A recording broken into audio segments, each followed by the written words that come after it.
You may know that northern Nigeria is one of the most dangerous places in the world to be a Christian. They came through, they killed 17 people. At night, attackers came and attacked the pastor of this church and his family.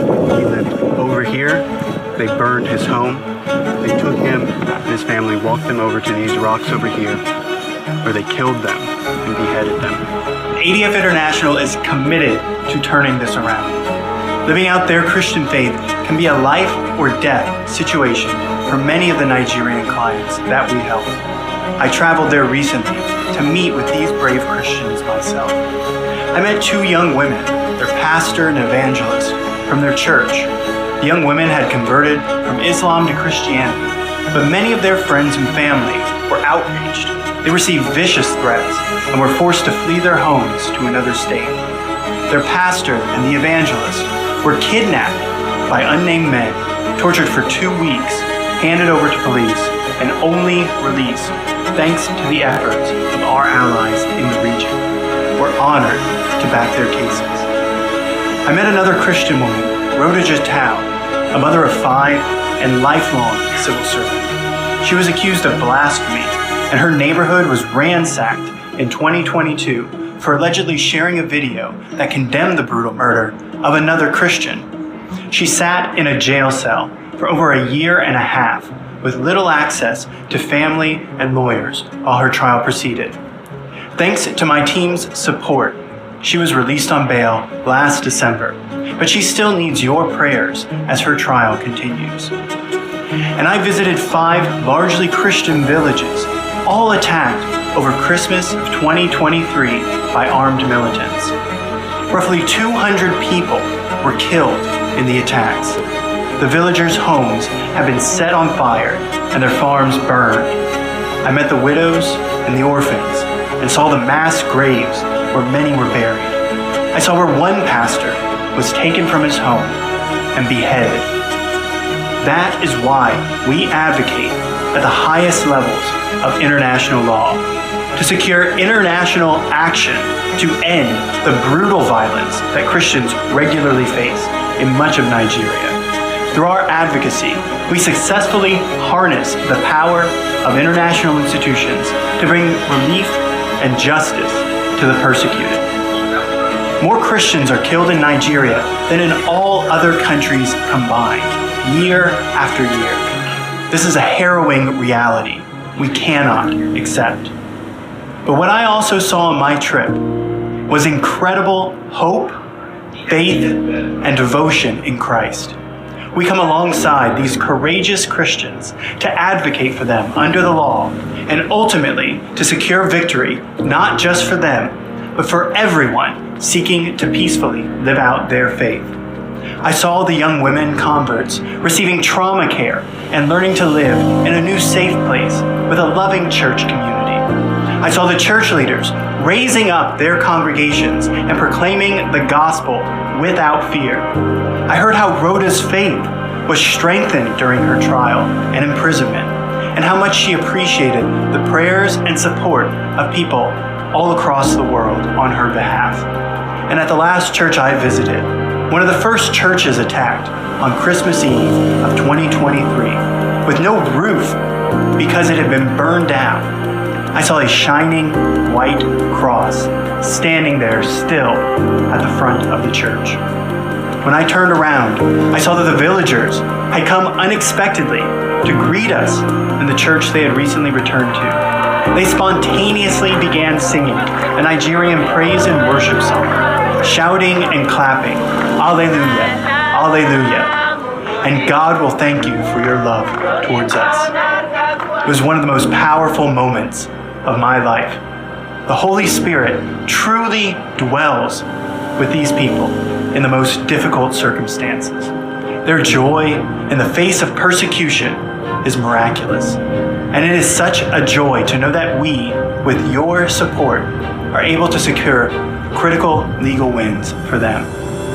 I also learned from all these individuals and the many others that I met during my time in northern Nigeria just how widespread the injustices against Christians are and how necessary the work of lawyers is to defend their right to freely practice their faith. So many Christians, especially converts and church leaders, face violence, persecution, and discrimination in Nigeria. But through our work and our allied lawyers on the ground, many are finding freedom and hope. While the persecution facing Nigerian Christians is severe, we can and are making a difference. We cannot do this work to stand with our persecuted Christian brethren in Nigeria without your support. Every client I met thanked those who prayed for them and their religious freedom and who contributed to supporting their legal cases. But they also said that more help was desperately needed, and I saw their need with my own eyes. Your support is needed to provide both immediate relief for our persecuted brothers and sisters and to build a long-term legal culture of religious freedom. So, will you join us by backing the legal defense of the persecuted church in Nigeria? President Tinubu needs to put his best foot forward to govern the country. If he does that, in 4 years, he can turn things around. But there are certain critical things he would need to do. The first thing is to say, what's the Constitution? if, for instance, me and my wife Lillian don't agree in our marriage of 45 years, then we can't do anything. So the first thing President Tinubu would need to do ensure is to ensure Nigerians all agree to be one country. You recall that Olage asked those two questions. Do we want to be one? It's not by force. If we want to be one, how? We haven't asked those questions. Which is why I told President Adebanji of the Senate that it has taken 23 years to solve the problem of the Constitution. And I urged him, in conjunction with President Tinubu, to resolve the Nigerian constitutional question now. by inviting the owners of Nigeria. The owners of Nigeria, mark you, were those who owned Nigeria before Lugard brought his amalgamation in 1914. Call them in. These are the people who own the country and ask them questions. What do you want to see of the Constitution? Because without the Constitution, we're going nowhere. We're going nowhere. And no one will doubt the fact that the Constitution bequeathed by the military in 1999 is unsatisfactory. You can't build anything out of a weak foundation. The economic development policy of President Tinubu, the political development policy of President Tinubu, and everything else he wants to do rests on a very solid foundation. So let it immediately resolve that. How can we spend 23 years looking for a foundation for building a house? Does that make sense to anybody? So that's my number one issue. We need to resolve this issue of, do we want to be one? And mark you, the flip side of the question is that we mustn't be one, because Yugoslavia, which was 6 countries under Marshal Tito, when he died, decided to break apart. And today, a lot of them are very strong countries: Macedonia, Croatia, Slovenia, Slovakia. They're all doing well. So there is no sacrosanctity about Nigeria being one country. There's none. I personally would wish for Nigeria to be one country, but we must agree. Now that is the problem. Because we have not agreed, and because the National Assembly has appropriated to itself the all-knowing wisdom of giving us a constitution, that is the weakness. So that's the starting point. They wanted to be separate from the country that the British Empire had imposed on us, which was this country of Nigeria, where they kind of took a bunch of independent nations who don't have anything to do with each other, don't even speak each other's language, don't relate. Many of them were even enemies and warring at the time, smushed them all together and drew these arbitrary lines around them and called them countries and named those countries. Right. And then said, now y'all get along and do a country for us and be a union for us. And then go through, contentious, bloody independence processes that never really yield any real independence. You're still part of a commonwealth afterwards. True. And you have the eternal meddling in your affairs and the eternal extraction of your resources and the eternal fomenting of divisiveness and infighting in order to be able to control you. This is what an oppressor does, a colonizer does. These are tactics and strategies of dominance. Right. We were subjected to that as a larger unit of Nigeria. And then when the Igbo people said, we want our own thing, let's go and do that. Well, it so happened to be that the territory that this new country of Biafra was going to be in included very, very rich oil reserves. And the British were not going to let go of that. Wow.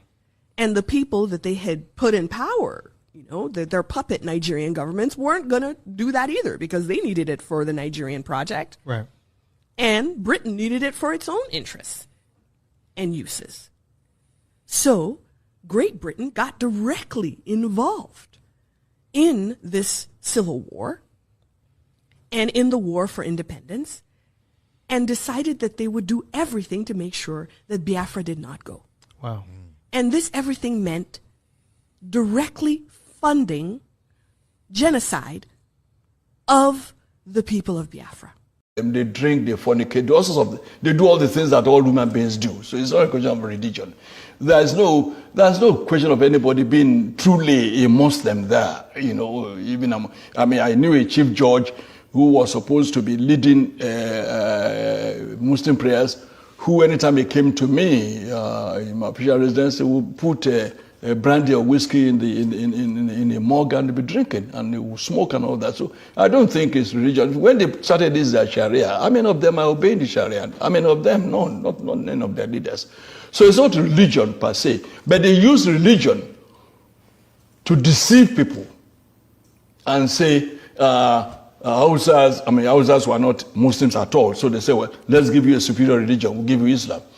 But that didn't apply to the South because we've had Muslims in Yoruba land even before 14th century. So truly what we are fighting against, or what is going on, is clash of culture. And civilizations. And civilization. That's right. Not really the Fulani versus the Igbo or the Fulani versus the Yoruba. No. It's clash of civilizations. Yes, clash of civilizations and clash of cultures. Yes, you're right. That means we have not really integrated as a people. Never. We have never been. So the word the Nigerian people is a fallacy. Is that what you're saying? Yes. Because, again, in those days, you will say, there have always been Igbo markets, Hausa markets in Enugu, been Sabos in Shagamu. But those Sabos were occupied by Hausas. Hausas are peaceful people. We traded in Kola North. We did. Even the few Fulanis that came with them at that time, when you had a Sabo in Shagamu or in Ibadan here, they would still look for one Fulani man and make him their Seriki. How did the Hausa accept they were subdued. They were subdued. Despite their large numbers. Yes, they were subdued. Of course, they killed, they ruined, they extirpated their 7 kingdoms. They killed their 7 rulers and took over under the guise of religion. Another thing they used, they used the word corruption. Oh, your people are corrupt. We are saints. Your people are corrupt. They've always used the word corruption to deceive people. But the jihad is over. How come the Hausa man is yet to claim that Hausaness again? It's just now that the efforts we are making in the South have begun to yield fruits. You will be surprised to hear that now in Hausa land, we now have Hausa Christians. Never had that before. Never. You now have Middle Belt Forum that are saying we are not Northerners, we are Middle Belters. We are not Northerners. Don't call us Northerners. Now, when you see a Jukum man or you see a Lantan man and you say you are Hausa or you are Fulani, he will be angry. He may even draw his dagger. Don't call me Fulani. I'm not Fulani. I'm not Hausa. What we did not know until recently is that when you call a Fulani man Hausa, he will be angry. He will say Banzani. Because he knows that I'm superior to Hausa. How can you say I'm Hausa? But before now, before Buhari came to establish his suzerainty over Nigeria, we lumped all of them together. We're Northerners. And like I wrote some 4 years ago, there's no North. There's no North that we used to know. The North is dead. There's nothing called North anymore. So there's a Fulani now standing on his own. It's standing on its own. There's no more North. If they try any war today, oh God of mercy. The kind of cohesion you had in the army, the military in 1966, will never happen again in this country, if there is a country at all. You will not find a Hausa soldier now, an Igbo soldier going to Enugu to kill a fellow Igbo. You will not even find an Igbo soldier coming to Ibadan to kill a Yoruba man, or a Yoruba soldier going to Enugu to kill an Igbo man. It will not happen again. So the Lantan people, the Benue people will never ever allow themselves to be used by any Fulani mischief maker. So if I'm getting you right, your argument is that the Fulani hegemony has been broken. Dead. If the Fulani hegemony has been broken, yes, does it mean that the social structure of Nigeria is about to witness a very hard hit that will lead to a new Nigeria? Yes, for those who agree with you to the extent of the fact that there are still some people who want a Nigeria, a group that I don't belong to. But for such people, yes, with the weakening of Fulani hegemony, there could be a Nigeria that will integrate the Soba Fulanis, the town Fulanis, and still reconstruct, rebuild, and then have a Nigeria that should be. But I, as a person, as Tola Deni, believe that it will take probably 1,000 years to change the mindset of a Fulani person whose philosophy is kill, maim, rape, send away people from their land and let me occupy it. That is the bush Fulani. It is the bush Fulani. Not the town Fulani. Not the town Fulani. And the town Fulani is more in number. No! The town Fulani is less than 1%.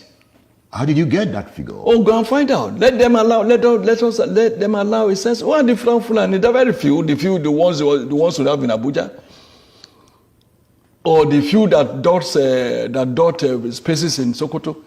I'm sure that you know that Sokoto, as we speak, is not a Fulani. It's not a Fulani town. Is it not? No, that's a mistake we make. Zamfara is not a Fulani town. There are more houses in Zamfara than Fulani. There are more houses in Kano than Fulani. But the Fulani govern. They are in town. They are in charge. Yes, so it's their town. Yes. By subterfuge, by cunning, by crookedness, by all sorts of gimmickry. Or by integration. Not integration, by intimidation. And I said they are politically savvy. What they did to the rest of Nigeria, when they realized that the Fulani in the military, they could no longer use the military to retain power indefinitely.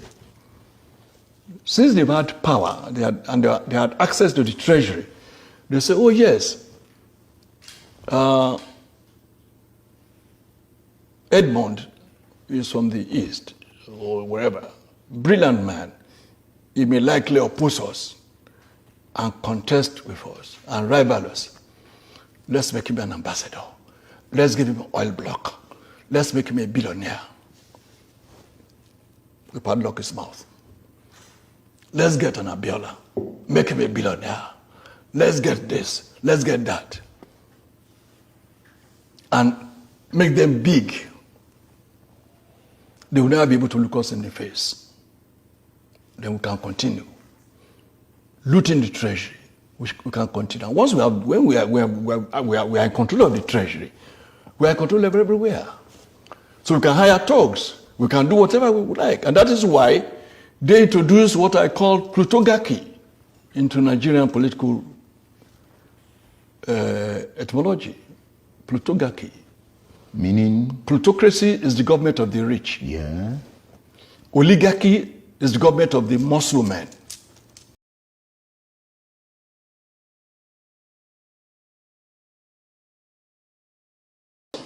Sentiment is that there are a group of people in this country that feels that this country should be Islamized. This is a fact. I say you want me to start mentioning names of people in this government that we have interrogated. I was a member of an interrogation team, and I've interrogated a very high-ranking member of this government in 2007, 2008 on the issue of Boko Haram. I interrogated him. He's in this government right now. And what was the issue? Boko Haram. And this senior officer was actually let go because he was found culpable. But right now he's in the government. You see, we must say the truth, because if you don't, this country is going down the precipice. We have been set back more than 60 years right now. We've gone back to the time before 1966 now. And whoever is coming back to repair this country has a lot of work to do. This country has never been polarized, so we cannot run away from it. We have never been this much polarized. I'm a federal person. My mind is federal. My brain is federal. My loyalty is federal. I do things for the federal government. So I cannot come here and try to be sentimental. No, I'm a federal person. So will your life be at risk now that they're hearing you? I don't care. I don't care. And my colleagues, they know me. Those people that are listening to me, they know me. I don't care. The issue is that this country is bigger than an individual. That is the issue. This country is bigger than individuals. Buhari will come and go. Eliminating me or killing me will not solve the problem and will not add value. But he will come and go. And somebody must come and repair the damage to the psyche of this society, the damage to the polarization, to the nepotism that I've never seen in my life. I work with all these presidents. This is the worst situation I've found myself. And believe me, internet does not forget. I was part of the people that helped to bring Buhari to government because I believe in him. Have you worked with the government after that? After you helped bring the government? Oh, of course, I worked with him. We brought him in 2015, and I work as the Deputy Director of Defense Administration. And we have a lot of hope in him. And we actually are ready to do anything for him.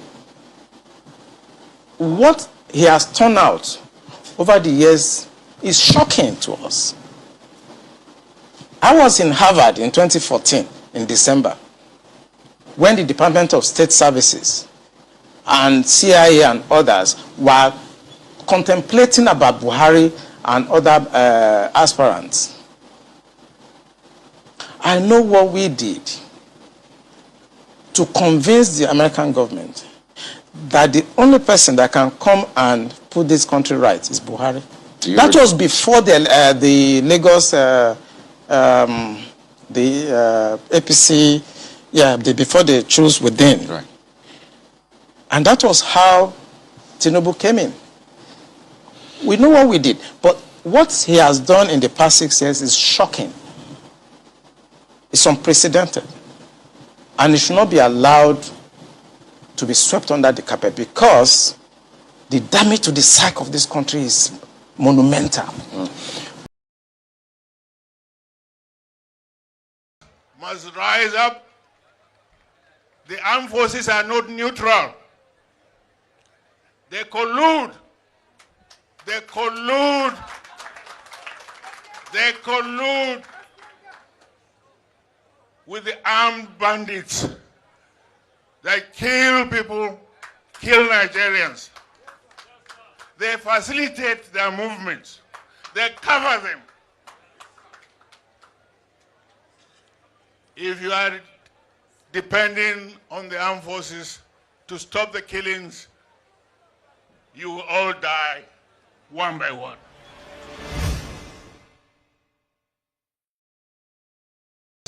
Must rise up. The armed forces are not neutral. They collude. They collude. They collude with the armed bandits that kill people, kill Nigerians. They facilitate their movements. They cover them. If you are depending on the armed forces to stop the killings, you will all die one by one. Which is it for you, Dr. Obadiah? Do you think the government is unwilling or unable to protect the people of Southern Kaduna? In fact, it is not only unable, it is unwilling, and we have good reason to feel that they are part and parcel of the killers. Let me make some revelations to you. That's a very big allegation, Dr. Obadiah. The government is part and parcel of the killers. Yes. That's big. Yes. Yeah. Okay. How would the government just say, oh, it is revenge killing and so on? Then you leave it there. Oh, because it is revenge killing and so on and so forth. The body language of this administration, the body language of the state government shows clearly that they have a hand in the killings. No doubt about it. Because, you see, General Abacha, and people don't give him his due. Do you think you would have tolerated such nonsense? And let me make some revelations, because some of us also have our own intelligence networks. Okay. Have met with some of the bandits. We have met with some of their high commanders. One or two who have repented. They have sat down with us, not once, not twice. They told us that one of the northern governors is the commander of Boko Haram in Nigeria. Boko Haram and the bandits are one and the same thing.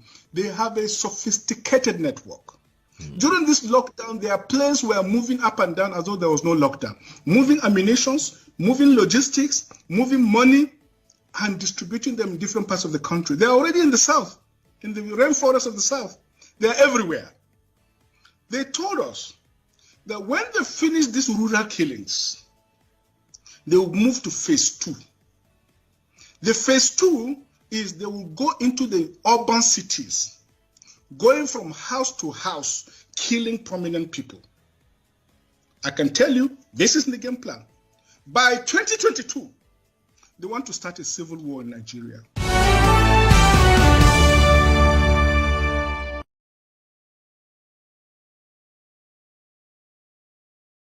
Get to the point where we're sending hundreds of thousands of taxpayer dollars abroad to NGOs that are dedicated to spreading atheism all over the globe. That is not what leadership on protecting the rights of the faithful looks like. And it ends with this administration.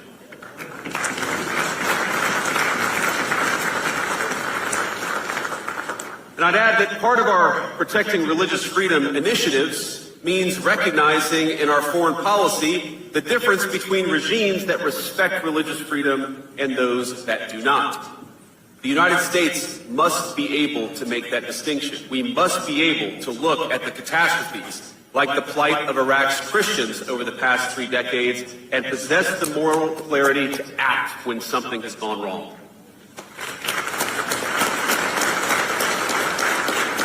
How did America get to the point where we're sending hundreds of thousands of taxpayer dollars abroad to NGOs that are dedicated to spreading atheism all over the globe?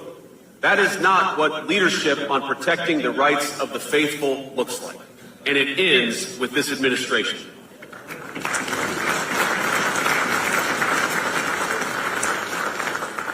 And I'd add that part of our protecting religious freedom initiatives means recognizing in our foreign policy the difference between regimes that respect religious freedom and those that do not. The United States must be able to make that distinction. We must be able to look at the catastrophes, like the plight of Iraq's Christians over the past 3 decades, and possess the moral clarity to act when something has gone wrong.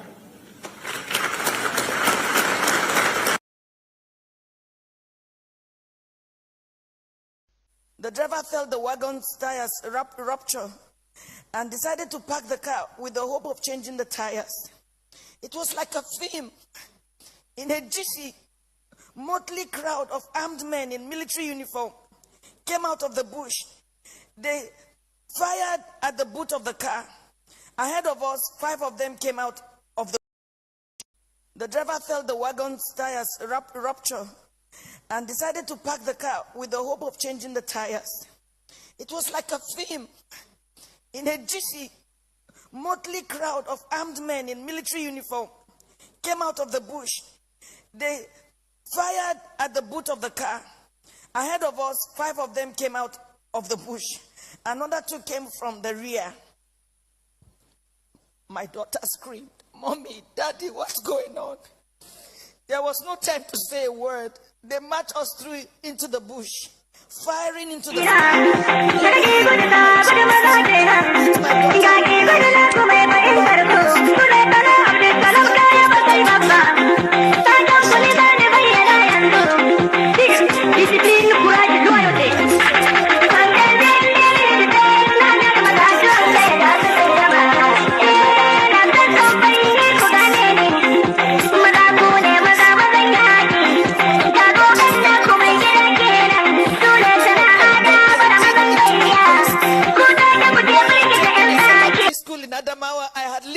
some Fulani, so I understood a few Fulani words. I started pleading, at least for my daughter. To my shock, at gunpoint, they removed the dress of my little girl. One of them carried her on his head as a baby, on his head as my baby struggled, shouting, "Daddy, Mommy, what's going on? Help me!" I could not help myself. We marched for 9 hours. I was half naked. My daughter was totally naked. Her tears was like a stream of blood on her cheeks. Our phones had been seized. We ended up in an ungoverned region in the thick of the forest. We met a well-organized group There were some kidnapped victims. I saw 2 women, 2 ladies and 3 men. There were some people with their legs chained to trees. They were as if half dead. We were separated. I was separated from my husband. My daughter was taken away. I only heard her screaming intermittently. I did not know what they were doing to her. These men, now about 2 dozen, had a full kitchen. They had a huge camp and a traditional medical team. How can they say they don't know where these people are? How can they say that? But the camps appeared isolated from each other. We had noises afar, indicating it might be nuclear settlements of camps. Right in my presence, I saw them pack the remains of a woman.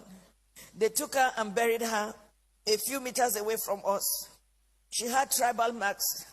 I cannot describe the agony of 6 days in captivity in this little piece. I cannot talk about how they asked my husband to choose between myself being raped or his daughter being raped. My husband broke down in uncontrollable tears. One of them hit him saying, "Yoruba bastard, you dey cry, idiot." They now gave him an option that he should be raped by one homosexual among them. My husband, a devout Muslim. My husband is a devout Muslim. He told them that homosexual and rape of any kind was against Islam. They hit him with the butt of AK-47. What do you know about Islam? You can imagine, you are being asked to choose between being raped by a homosexual, your daughter just 9 years old, or your wife being raped. They gave the 4th option. If you fail to choose one, we would rape your daughter, rape you, the man, and rape me, the wife. I made myself the sacrificial lamb. My husband begged, saying they should name any price. One of them asked him to bend down. 3 beastly criminals sat on his back, jumping until he was too weak to stand.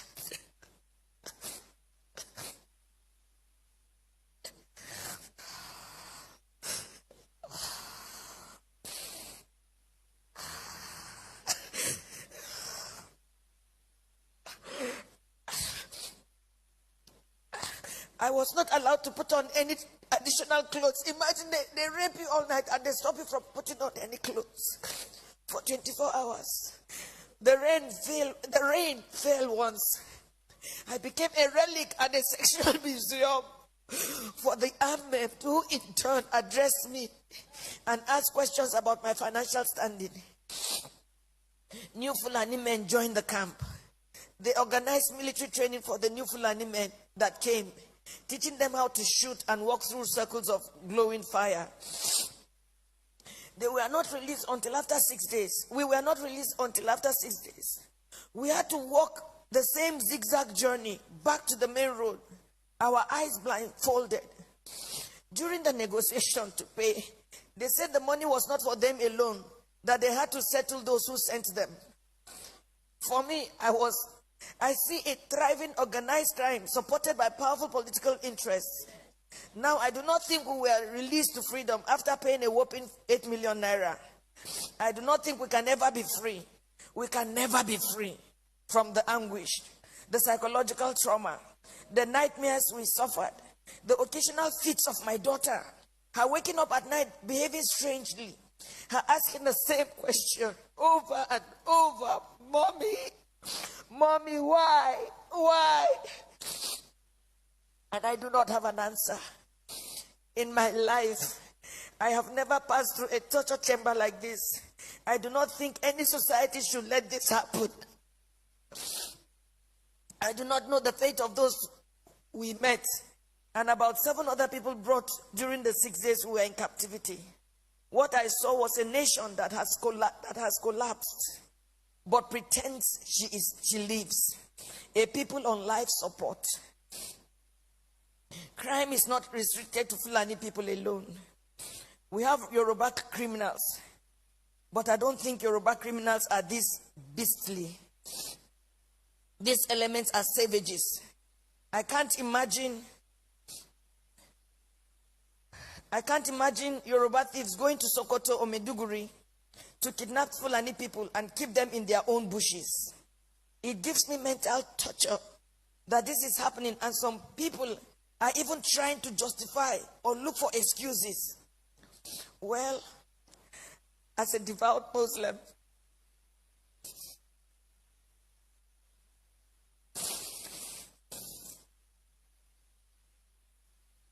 myself and my family have taken solace in Allah. Not the Nigerian police, not the army, not the government. We have taken our faith the way it came. This is supposed to be fate. I thank God that we successfully returned to where we live, thousands of miles from Nigeria. We thank God that we have made a vow. Never shall me, any of my children, or husband in our lifetime visit Nigeria again. Our remains, anytime we die, will also not be buried in Nigeria. It was a suggestion my daughter made, which we all adopted. I pity the country. I pity her people who continuously walk like the living dead. I pity those who parade themselves as leaders because they know nothing about what is going on, and the abyss the country is sunk already. I pity Yoruba people. Oh, I pity you. I pity my people. For me, the issue is not about President Buhari. Democracy can produce anything, even the worst in the society. What I worry about is the conspiracy of silence by the people themselves. The ignorance, the treachery, and the illusion that one day things will get better through another election. Since I was born in Nigeria, each year had led from bad to worse and on and on. I do not have a solution to what is going on, but I think very soon hell will let loose upon the earth as long as there is no law and order and anarchy and the rule of brutes in the order of the day. Once again, there can never be anything more comforting than my husband, who saw what I went through, but was able to encourage me, and even encourage me to write this little piece after months of agony and sociological imbalance. Good night, Nigerians.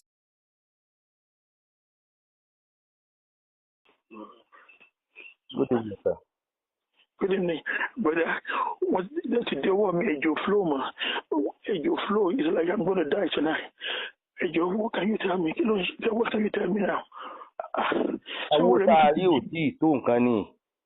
Okay, Larry. At the real be 1.4 million, right? I'm gonna go. I'm dying tonight. I want me for anything. I want me for anything.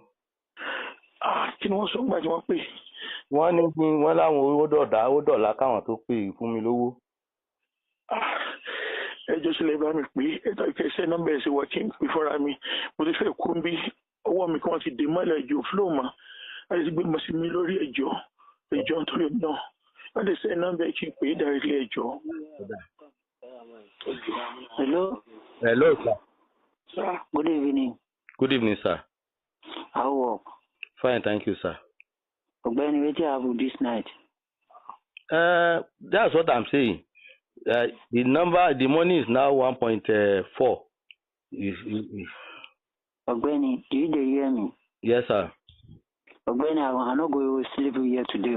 I will kill this Baba to go. Sorry, please.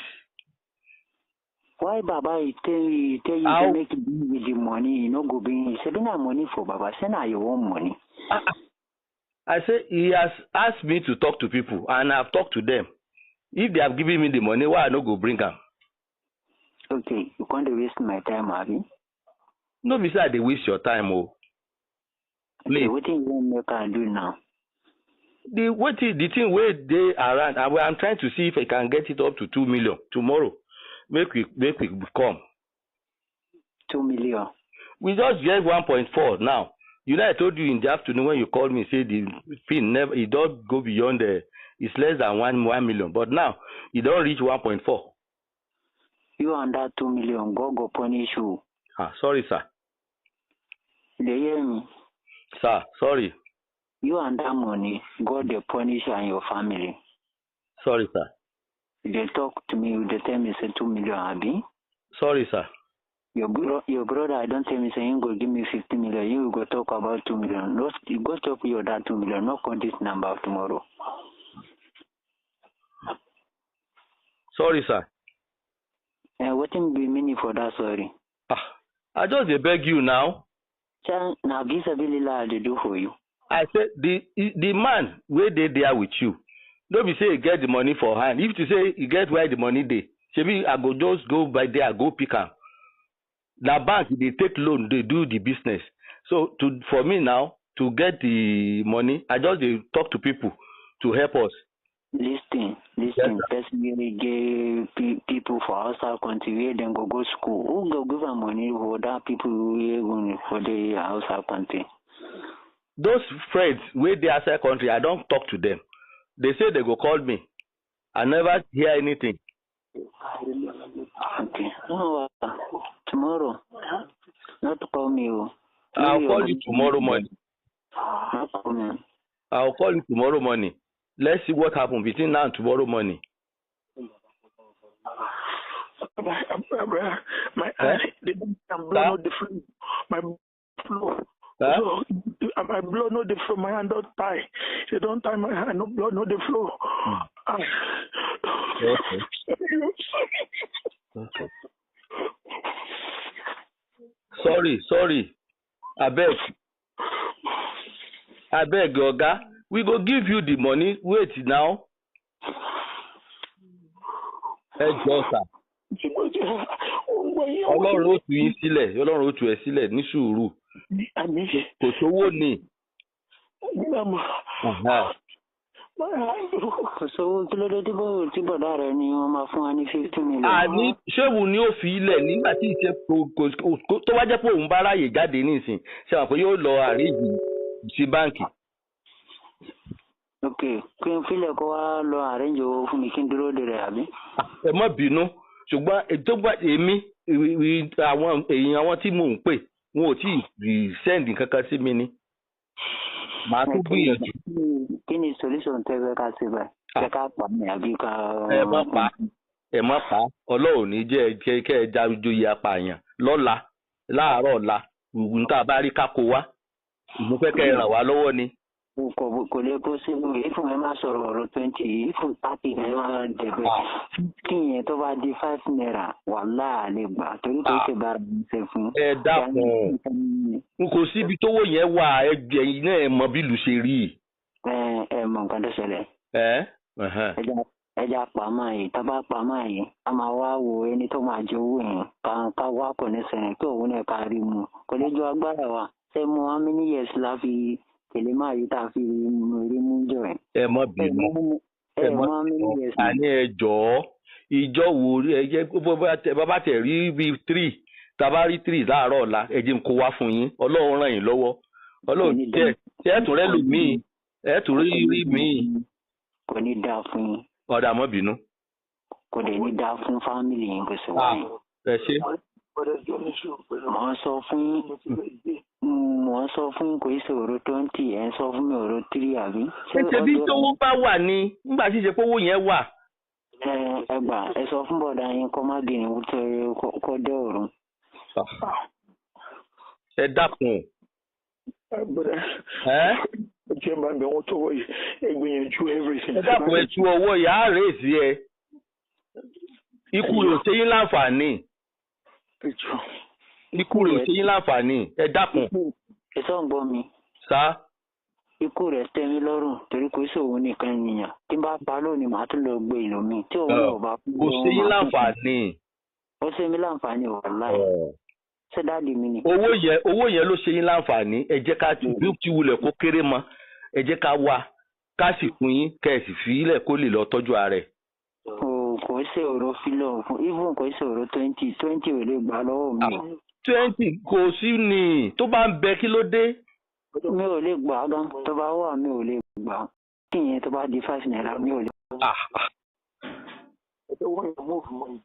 Ẹ dákun ẹ bá ń tú okùn tó wà lọ́wọ́ ẹ̀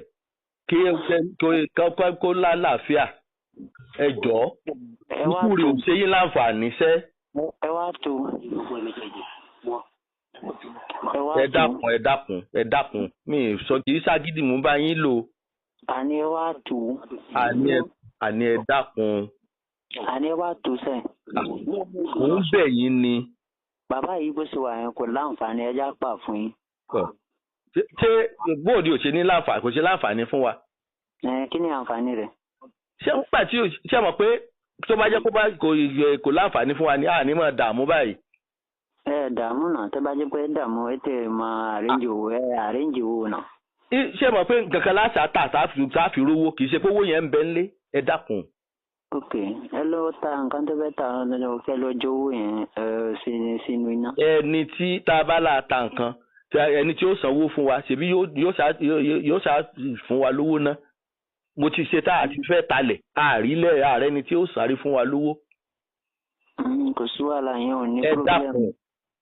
Mi ò lè sùn bíbà níbi tí bàbá rẹ̀ bọ̀dá rẹ̀ wà ẹ jẹ́ ń pa tó bá di ọ̀la a máa jọ sọ̀rọ̀ máa sọ fún un. ẹ bá ṣe nọ́mbà ṣọ sí mi ẹ bá ṣe nọ́mbà ṣọ ká pè ẹjọ.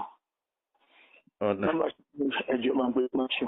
Ọ̀dà. tàbí ẹni tí wọ́n pè mí ẹni voice number is my voice kó sẹ́ndẹ̀ kó pè mí ní ìsìnjọ.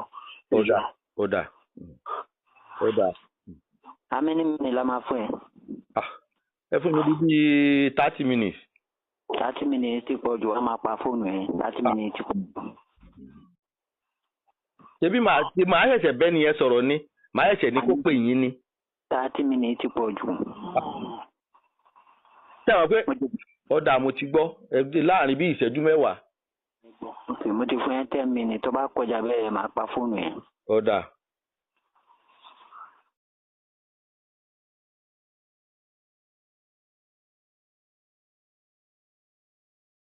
Hello. And Mrs. Carol Smith, welcome to the program. Thank you. May I say how delighted we are to be on Passion. Thinking about how we've been having this conversation about the unity of Nigeria. And I reflect back at some of the prominent statements made by some of our founding leaders. And I feel that probably this will help us to have a conversation on the Nigerian unity. I just brought 4, not to bore you. First, and I quote, not my statement, Nigeria is not a nation. It's a mere geographical expression. There are no Nigerians in the same sense as there are English, Welsh, or French. The word Nigerian is merely a distinctive appellation to distinguish those who live within the boundaries of Nigeria from those who do not. This is accredited to Chief Obafemi Awolowo, the former Prime Minister of the Western region. The second one, and I quote, it is true that we politicians always delight in talking loosely about the unity of Nigeria. 60 years ago, there was no country called Nigeria. What is now Nigeria consisted of several large and small communities, all of which were different in their outlooks and beliefs. The advent of the British and that of Western education has not materially altered the situation, and the many and varied communities have not knit themselves into a composite unit. This is accredited to Sir Amadou Bello, former Premier of Northern Region. The third, and I quote, since 1914, the British government has been trying to make Nigeria into one country. But the Nigerian people themselves are historically different in their backgrounds, in their religious beliefs and customs, and do not show themselves any sign of willingness to unite. The Nigerian unity